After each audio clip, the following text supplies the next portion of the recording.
అరే పోరాండు సల్ల ఉండని మనం ఇంట్లో పని చెప్తే ఒక పని అని వినరు. అదే దోస్తు ఫోన్ చేయని పన్నో లేచి బండి తీసుకొని ఉరుకుతాడు.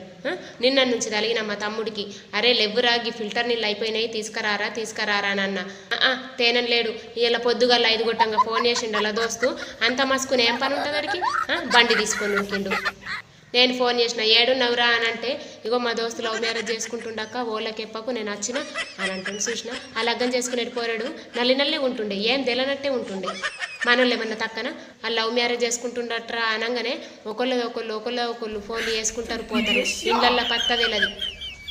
ఏడుకోయినవరంటే ఏ గడ పనుండే గట్టుపోయినా, ఏ గిడ పనుండే మా దోస్తు గారు రమ్మన్నాడు అటుపోయినా అని అంటారు. మరి లగ్గం చేసి వచ్చిన మన ఒక్కడు కూడా ఇంట్లో ఎక్కడు.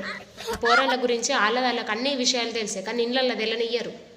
ఈడు కూడా ఎంత హుషారున్నాడు మా తమ్ముడు. అక్క మరి మా దోస్తు లగ్గం చేసుకుంటుండే అని చెప్తే నేను ఓడి బియ్యం కొండపోకపోతుంటున్నా, ఒక 5గురిని తోలుకొని పోకపోతుంటున్నా.